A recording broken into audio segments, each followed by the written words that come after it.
Alright everybody, you watched it, you loved it, and you know it. If you say it didn't scare you half to death, I know you're full of shit.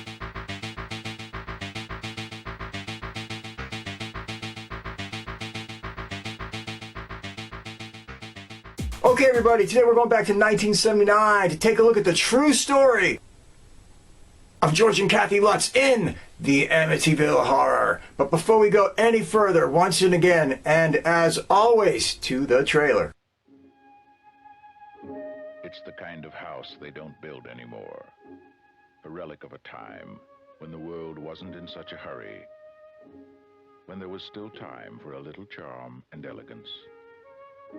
It has stood empty for a long while, and at the price, it is a bargain. For a growing young family, it is almost too good to be true. What do you think? I love it.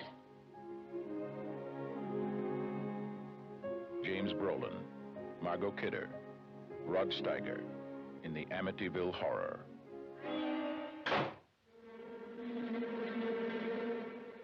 God's peace in this house.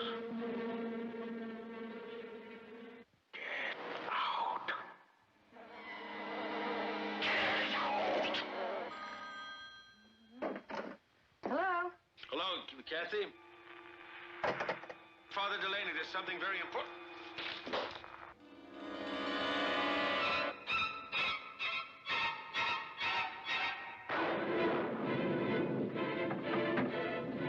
Mommy, I want to go home.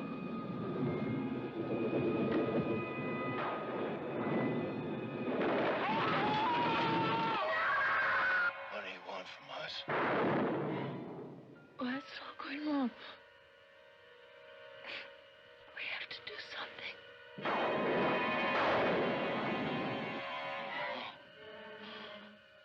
I'm coming apart! Oh, Mother of God, I'm coming apart!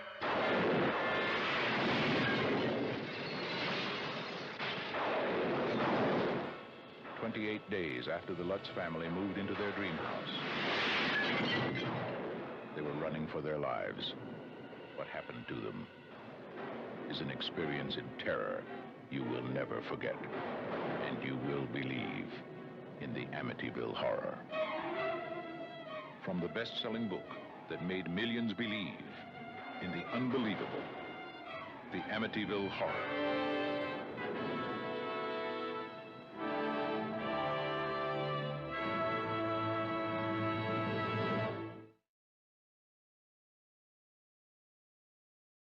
Okay, this motion picture was directed by Stuart Rosenberg, and he did some motion pictures you are going to remember. We're talking, he did Cool Hand Luke, he did Question 7, he did Brubaker, my God, he did Pocket Money, and The Pope of Greenwich Village, and TV, you know, stuff like Naked City, and Ben Casey, and The Untouchables, and The Twilight Zone. So, had a career of some note, directed some shit I am sure that you have witnessed already. Anyway, let's keep it moving.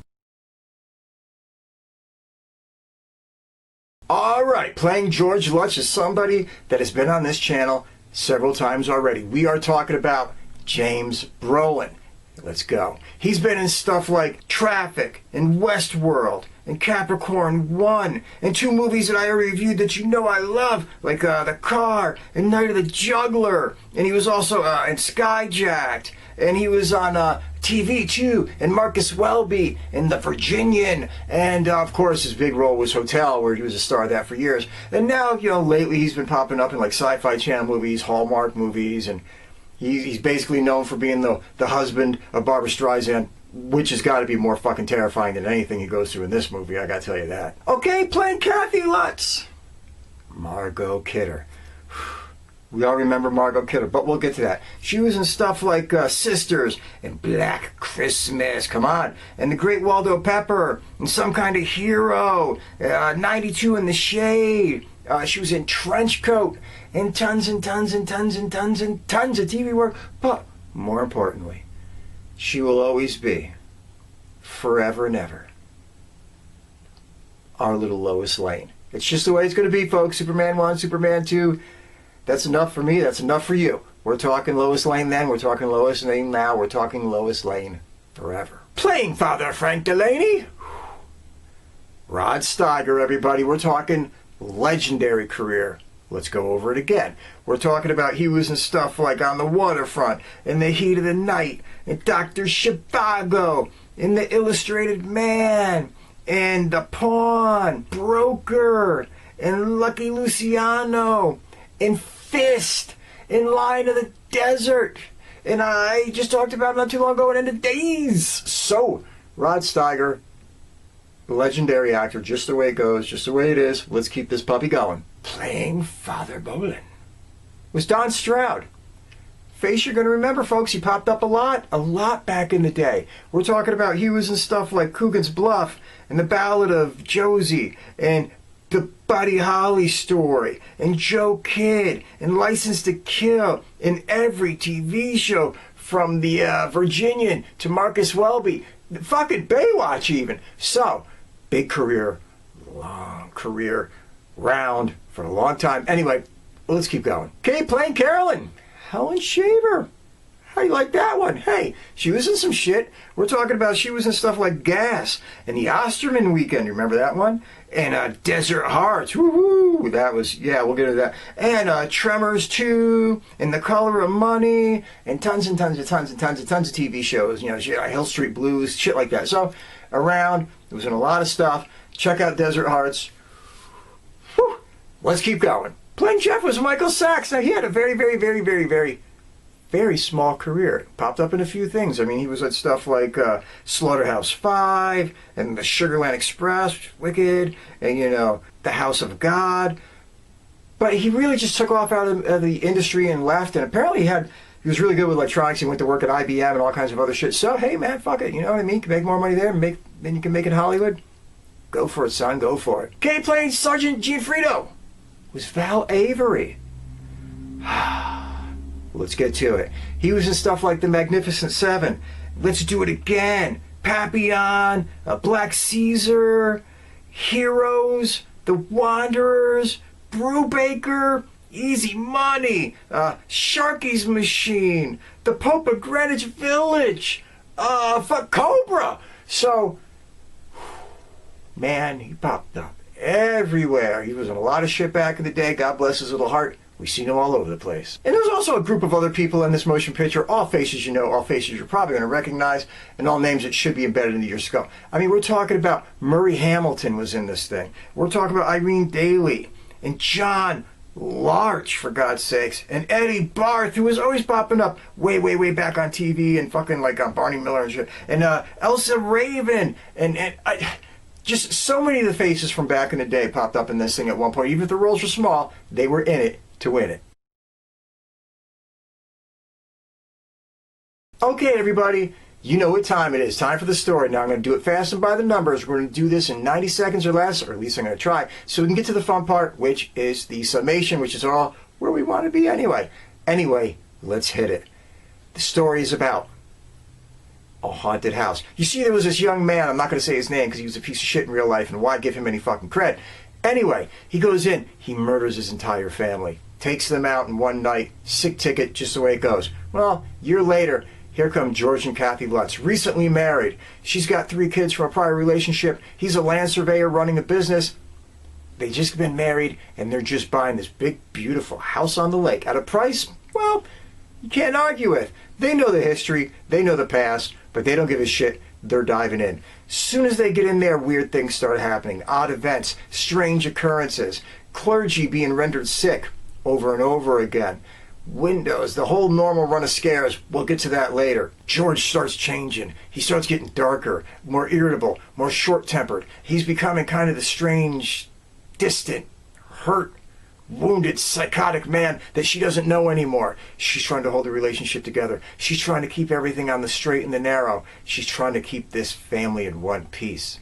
Kathy's trying to reach out to Father Delaney, but he's been stricken ill ever since he wandered into that house. He's getting progressively more unhealthy and progressively more emotional. Time moves on. George's business is in the shitter. His friends are worried, and a psychic friend comes in and does a little bit of reading in the house. What does she discover? What do they come across? What do they find out? I'm not going to tell you. Let's face it, you probably already know. But it doesn't make a difference. Let's get to the summary and get on with the show. Okay, everybody, let's get to why this motion picture works, and it definitely works. Yes, there's hits and misses, but there's a hell of a lot more hits than there are misses.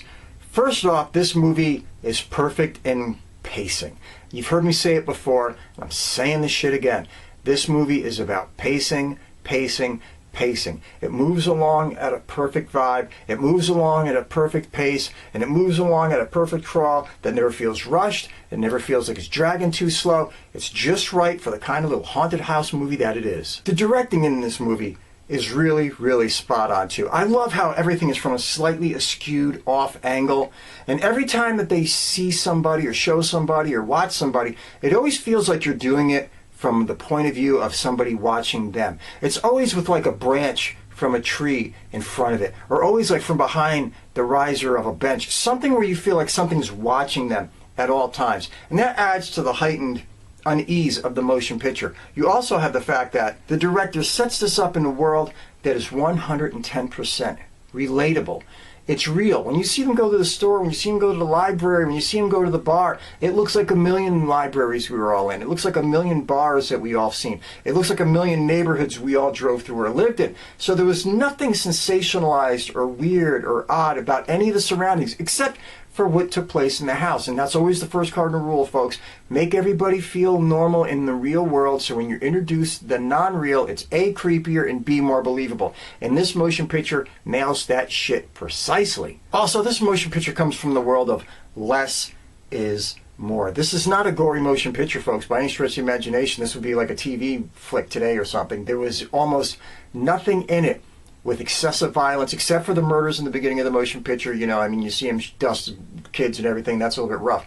But other than that, there's not really much that takes place in this. It's all just the normal jump scares and all that kind of stuff that are so familiar now that you just kind of roll with them. But back then, hey man, it was still semi-new anyway. Maybe not new, but semi-new, and it just worked. And let me say also, the soundtrack, oh my God, the Lalo Schifrin soundtrack was just amazing. Amazing. Everybody gets creeped out in the opening, just the opening credits with that and the picture of the house, and it's in red and then almost in black and white or anything like that. You're creeped out before the motion picture even begins, before you even see what takes place. So, just to say, from the start, this movie, it pulls you in and puts you in the mood that you're supposed to be in before the film even starts going. And let's get to the performances. Let's be real. This motion picture hinges on three characters, okay? But those three characters all nail it. James Brolin is just fucking phenomenal in this motion picture, playing the George Lutz, who's like this normal, nice, whatever kind of guy, and he goes slightly insane. He starts waking up at the same time as the murders every night. He doesn't understand it, and at first he doesn't realize it, but before you know it, he sees that he's slowly going over the deep end, and slowly being taken over by something that he doesn't understand. And to watch him play that, he nails it. He nails it out the park. Rod Steiger's Rod Steiger. Yeah, he lays it on heavy sometimes. Yeah, he slams it very melodramatically. But in this motion picture, it works, and it's perfect, and he nails it, and that's all you care about. Margot Kidder playing Kathy. Let's face it, folks, you really start to feel for her as the motion picture goes on, because no matter what George does in the beginning, she tries to be supportive, she tries to be understanding, she tries to be the wife backing this guy up. But as time goes on, you can see that she's breaking, realizing this fucking guy's crazy, and it starts to affect her, and she pulls that performance off very well. And needless to say, the rest of the cast is spot on too. I mean, everybody in this thing nails it. From Murray Hamilton, everybody nails it in this motion picture, and that lends a lot. Are there a couple misses in the motion picture? Yeah, sure. You know what I mean? Isn't there always? A couple of the misses are going to be that, yeah, the jump scares are what now you are so used to that, again, like I mentioned before, it's always like a chair that's rocking or a cat that jumps in the room or some shit like that that you've seen a million times. So the jump scares are the routine. They're the norm. Let's be honest. But in this motion picture, with the pacing that it gives you, when something jumps up or happens, it's really effective and it gives you a jump. And you always have to remember, this is 1979, folks. There's been 41 years of movies using those same jump scares since then, and it is what it is. The whole character about the psychic, too, I think that they could have left that fucking shit out. You know, his partner, business buddies, wife, girlfriend, whatever the fuck she is, and she has that ability to sense things and all that. I think they could have just left that whole shit out of the motion picture It wouldn't have really changed much. It wouldn't have really slowed much down. It would have maybe even left more mystery. Who the fuck knows? But that, I thought, yeah, we didn't really need it. But it's there, and it's all right. And of course, we have to get into the fact that this is supposedly based on a true story. How true? Who knows and who cares? But one of the main differences that you will always see in this motion picture is if you know anything about the real Amityville Horror story, the house, yes, it looks kind of like the house that was in the original. The neighborhood, not at all. Not at all. This house is shown like it's fucking 500 yards from the nearest neighbor and all that other kind of shit. In the original Amityville Horror, the real Amityville Horror, the story of it, if you look at that neighborhood, I mean, you could play Frisbee with somebody in the house next door. They were not that far apart, which makes the original incident where nobody heard anything even more weird, just because of the fact that nobody heard nothing, and these houses are only like 25, 30 feet apart at best, and it's a much more condensed, much more packed in neighborhood. But that's splitting hairs on something that's supposed to be a true story told by Hollywood. Whatever. Everybody, if you haven't seen it already, go out and watch the Amityville Horror. Do not watch that giant chunk of shit with the professional weightlifter that they made a few years ago, the remake, just because that thing was very short and very stupid, and nobody looked like real people in that fucking motion picture, and I hate shit like that. So, don't watch that thing. Watch this thing. Watch James Brolin. Watch Margot Kidder. Watch James Brolin look like he just came from the set of Night of the Juggler, and then went back to Night of the Juggler, and then came back to this. It looks like the same fucking guy in the whole goddamn thing. It is. He's even dressed alike. Ugh, it is what it is. Anyway, go watch it. Good motion picture. Great motion picture? Maybe. But you're going to enjoy it. It's a great old haunted house flick. It's been 41 years since this thing came out, folks. It's got some longevity. Everybody, take care. Be good. Be safe. Look out for your fellow man. And above all else, under no circumstances, ever take any bullshit from anybody. Peace, y'all.